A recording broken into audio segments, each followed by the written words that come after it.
I'm Easel Monster, and you're watching Paint by Monster on YouTube.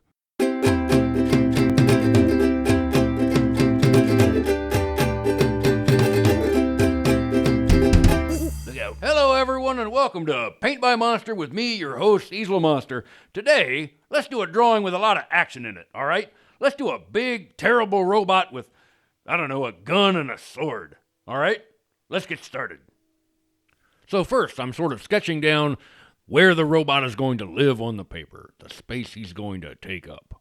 And I'm thinking about the shapes of the robot as cubes that I am cutting chunks out of. Now, I've chosen to face him to the right so that he reads from left to right, the way that we read English. That's the easiest way for somebody to see this and quickly see what's going on.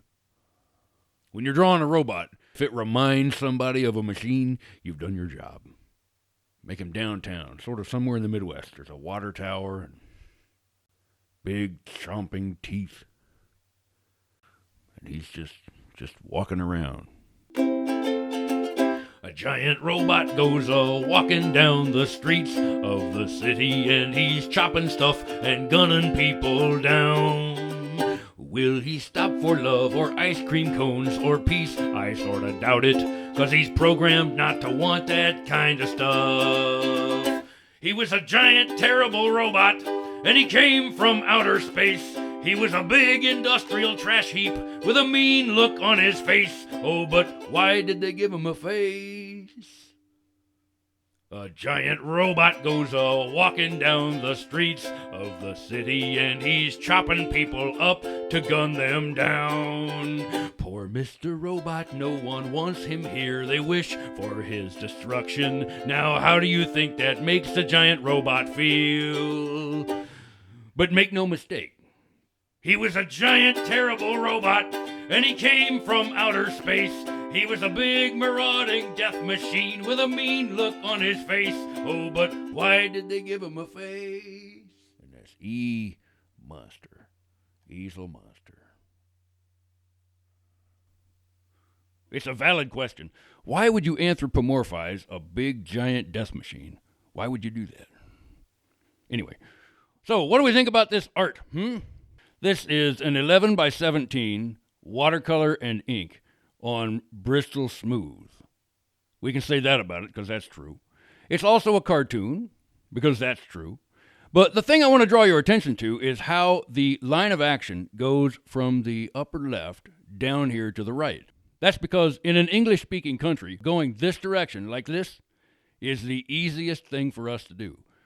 That's why in movies, the good guy usually enters from the left-hand side of the screen, and they have the bad guy enter from the right-hand side of the screen. That's how movies work. The monster just taught me something.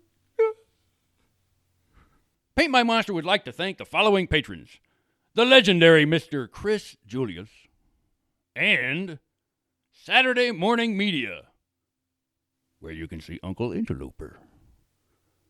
Thank you, men. Thank you. If you'd like to support Paint by Monster on Patreon, go to patreon.com and search for Paint by Monster. See you next time. Go make some art. Make a drawing or a painting. Go make something entertaining. Make some art. Go make some art.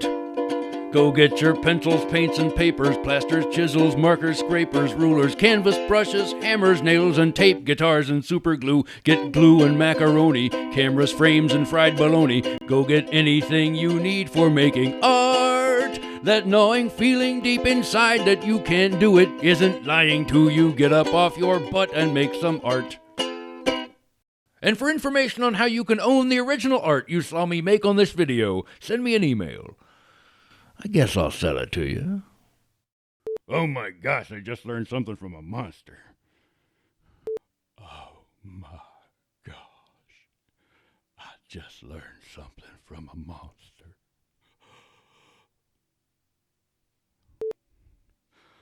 Oh my God. I just learned something from a monster.